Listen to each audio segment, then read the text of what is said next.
Hola, sean bienvenidos a este su canal de YouTube. Yo soy Jesús García y hoy les hablaré de una serie de noticias, las cuales tratarán de mi México lindo, de la materia de economía. Estas noticias entrarán en el ámbito político fiscal, ámbito político financiero, ámbito político cambiario y por supuesto comercio externo de nuestro país, México. Para entrar en contexto también hablaré sobre el gran golpe económico que estamos sufriendo los mexicanos a causa del COVID-19. Tomando en cuenta que este video solo es hecho Política para fines fiscal en México. educativos, A continuación su noticia. comencemos. Políticas fiscales contracíclicas aumentan deuda, pero estimulan la recuperación económica. Se requiere una política fiscal contracíclica que estimule la recuperación de la actividad económica. En Ciudad de México, el 20 de mayo, el Plan Económico apuesta por la austeridad.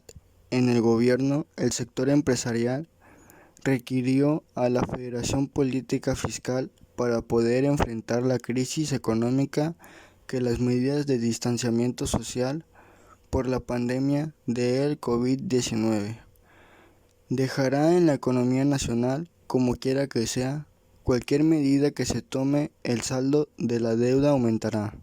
En el documento Efectos del COVID-19 en la deuda pública, el investigador del centro Carlos Vázquez Vidal delineó los factores que agravan la crisis económica que aceleró la contingencia sanitaria por la pandemia del nuevo coronavirus 19. De forma directa, aumenta la necesidad del financiamiento para cumplir con el ejercicio del gasto público.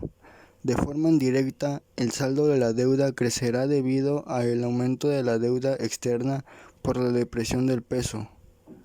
A esto se suma un mayor número de transacciones compensadas de la deuda, como la recompra de deuda, las permutas o la colocación de deuda encima o abajo de su valor nominal. Por otro lado tenemos el comercio exterior. Se desploman el 40.9% de exportaciones mexicanas en abril. Analistas anticipan que el panorama negativo se extenderá a mayo, con caídas de doble dígito. Pérdidas en los resultados reflejan el paro de cadenas productivas con financiamiento. El parálisis de las actividades globales para contener la propagación del COVID-19 impactó en el comercio exterior en México, lo cual colapsó en abril de este año por la crisis económica provocada por la pandemia, registrado un desplome en las exportaciones de 40.9%. En comparación con el mismo mes del año pasado, su peor caída desde que hay datos es en 1992. No obstante, analistas económicos aseguran que esta caída puede ser aún más severa en el mes de mayo. Analistas económicos anticipan que el panorama para el sector externo nacional seguirá siendo negativo durante mayo. A pesar de la apertura gradual de algunas actividades económicas anuncian por el gobierno federal, pues hay otros factores, además de la parálisis de algunos sectores, que le están pegando a la actividad económica mexicana en su conjunto. Ante ello, consideran que los prospectos para el crecimiento seguirán descomponiéndose aún más en los próximos meses, elevando los riesgos para una mayor contracción de la actividad económica de México, para la cual se consensuó actualmente es de una contracción de 7.6% en 2020. Política financiera en México. A continuación su noticia. Cada hora más de 1.300 personas estarían en pobreza en México, estima el banco BBVA.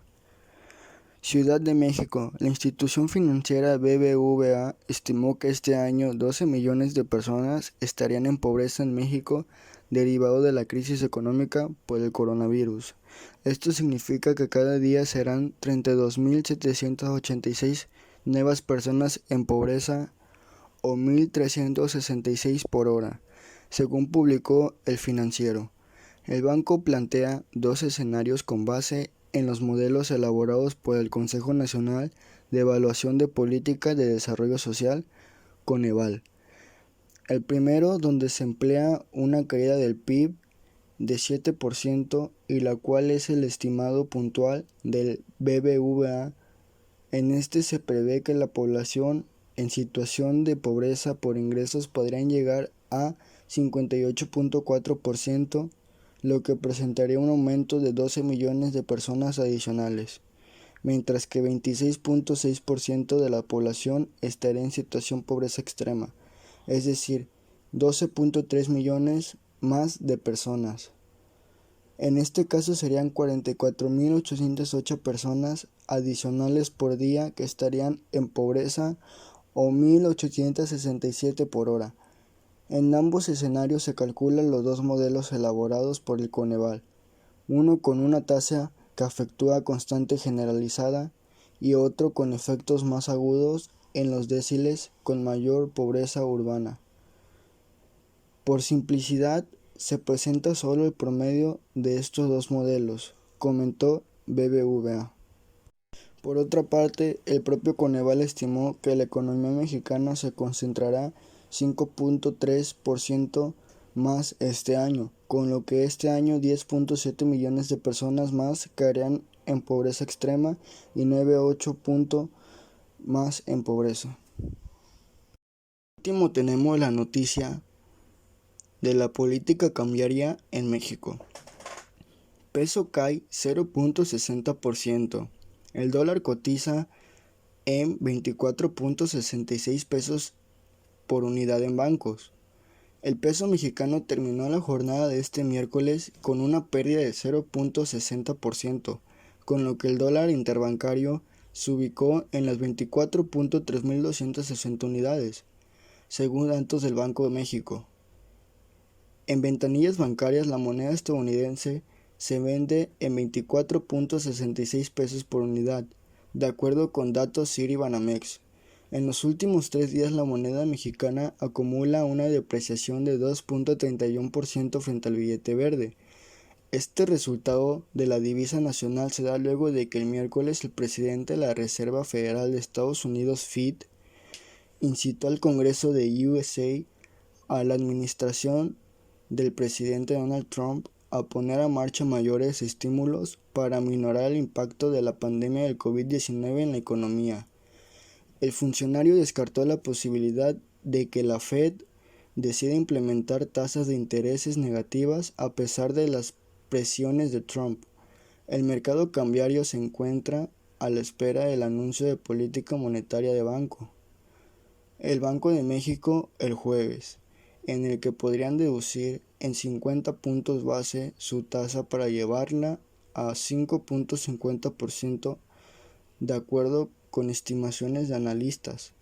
Esto quiere decir que mientras más alto esté el dólar, más bajo va a estar el peso mexicano. Aún así, esperemos si se acomode a la economía y todo esto se solucione.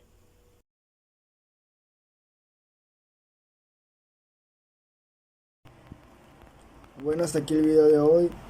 Espero y las noticias que se llevaron a cabo en el transcurso de la grabación te hayan servido para retroalimentarte. Comenta aquí abajo en la caja qué tal te pareció el video, haz tus observaciones, dale like y hasta la próxima.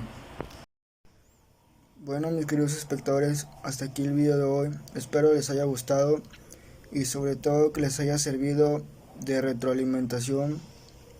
Son pocas noticias pero muy útiles, son las cuales nos dan a entender todo lo que está pasando pues México en estos momentos de pandemia.